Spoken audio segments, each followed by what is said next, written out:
What's going on, guys? It's your boy the Boxing Lowdown, and I'm back here with another video. Now, as always, don't forget to like, share and subscribe.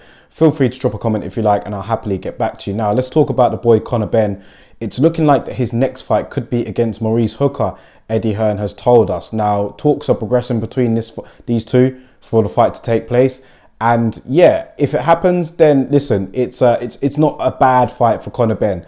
And on the subject of Conor Benn, let me just say, he was actually, last week, we found out that he was removed from the WBC rankings, the welterweight rankings, of course, because he wasn't enrolled on their clean boxing program. Now, every fighter that contends for a WBC title or wants to be in their rankings, they need to be enrolled in a clean boxing program.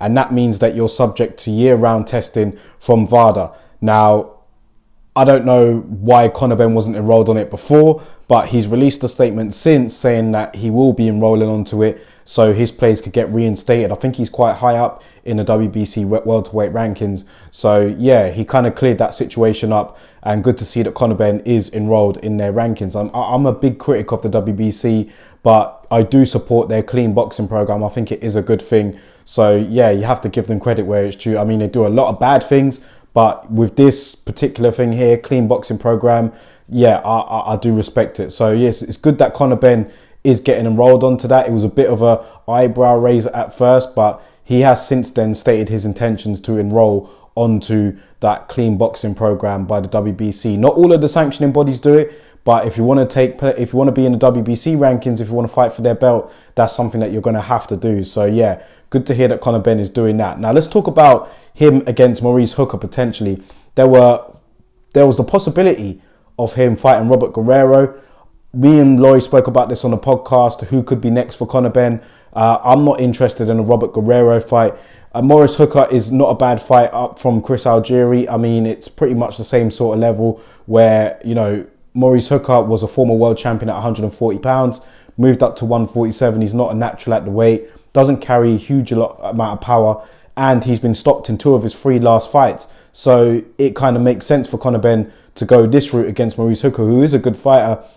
He did come over here on these shores and defeated Terry Flanagan a good few years ago now. But Maurice Hooker is a decent fighter, man. But he is a safe fight, I would say, for Conor Benn at this stage. Because like I said, he's not a particularly hard puncher and he's not a natural welterweight. So yeah, I can see why Eddie Hearn is going in this direction. And for Conor Benn, you know, I think that he had a very good year last year. Do you know what I mean? He was active. He's built up his fan base. He's one of the more popular fighters over here in the UK. I think with me, what disturbs me is how people are quick to put him right up there at the top of the welterweight tree right now. And I think that it's way too early to say that. I remember after Conor Benn defeated Chris Algieri, and you had the likes of Tony Bellew really marveling over this guy's performance. And listen, it was a great knockout win, and I thought it was his best performance. But then he proceeded to say things like nobody in the welterweight division could beat him except for the top 2, which is Errol Spence and Terence Crawford, which is shambolic, really. He did go on to correct himself after that, after Andy Lee had to dress down Tony Bellew and let him know that there were other guys in the welterweight division who you'd favour over Conor Benn at this stage. And to be fair to Tony Bellew, he did kind of backtrack on those comments a little bit.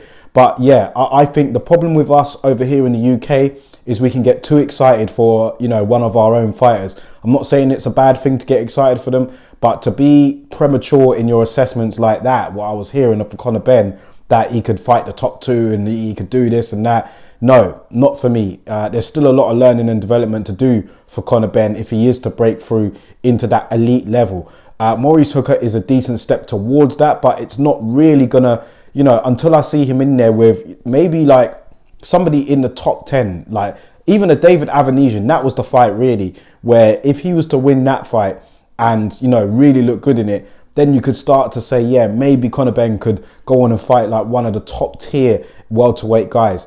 As of right now, I'm not having that. I don't think he's ready for that. But he's got time on his side. Conor Benn is still a young fighter. He is developing and he is looking better in every fight. These sort of development fights that he's having at the moment, I think they're good for him. You look at the Adrian Granados fight, for example. It wasn't his most impressive performance of that year. He laboured to a 12-round win over Adrian Granados. It was a clear win, despite what Adrian Granados was saying. And after that fight, you know, you could see that he learned from that one. because even though he got the win, he wasn't that impressive. You know what I mean? He didn't cut the ring off very well. And you saw the improvements in his fight after that against Chris Algieri, put in one of his best performances today. So yeah, you can see he's still learning on the job. And, you know, this sort of fight here against Maurice Hooker is another step in that direction for him to, you know, maybe test his skills against somebody that is a bit more fleet-footed and maybe not have to worry as much of the power coming back. I mean, you've always got to be a bit wary, but Maurice Hooker is not noted as a particular puncher. So yeah, this is another good development fight for Conor Benn if it does get made. And yeah, expect a few more of these fights to take place for Conor Benn until like at least the end of this year, early next year, before you can start talking about putting him in the mix with the elite welterweights. I think he's going to have to fight somebody like a David Avanesian before he could take that next step. And we've seen that Eddie Hearn has said that he doesn't want to put Conor Benn in with him right now. So yeah, listen, I'm happy with Conor Benn's development at the moment. I think that he is progressing along well. I think marketability wise, he's really up there, especially in the UK. You know, he's doing his thing and he is starting to build a fan base. So yeah, I could see why Matchroom are pushing him the way they are. I think the only issues that I had was just the way how everybody was getting too excited about, you know, where Conor Benn is and what he could do. He could get there, but right now I'd say just pump the brakes on it. Let him keep having these sort of fights because you're not ready for the top tier, in my opinion, not yet. He needs to have a few more, and Eddie Hearn has even admitted that himself. So yeah, it's just, you know, the talk about him possibly fighting or being able to beat everybody else except Spence and Crawford, that was quite laughable to me. But, you know, Conor Benn is still a young man. He's still on his journey. And as long as he can keep having these sort of learning fights, then, you know, in a year or two, maybe he will be ready for the elite fighters. But let me know what you all think about this one here against Maurice Hooker. Do you like this fight? If not, who would you like to see Conor Benn fight? It's looking like the Adrian Broner fight, you know, they were talking about that quite a lot. It's looking like the brakes have been pumped on that for now, which I think was a good thing because I was never in favour of that fight anyway. I know that it would have made sense financially and commercially for Conor Benn, especially over here. I think it would have been, you know, pretty big if they had that in the O2. Adrian Broner is still a name, but I mean, come on, man. Adrian Broner is obviously not in the right place right now. He's even said himself he does want to make a return to boxing, but when he does return, he's not going to be rushed into no fight like that. He said he wants to have a couple of tune-ups. So yeah, that fight looks like it's off the table for now. Let's see what happens with Conor Benn and Maurice Hooker. I'll take that fight for now. And let me know what you guys think, man. Drop your thoughts in the comment section below. Do you like that fight if it does get made? And where do you think Conor Benn will be in the next year or two? Do you think he'll be up there challenging the elite welterweights? Let me know in the comment section below, guys. I'll catch you on the next video.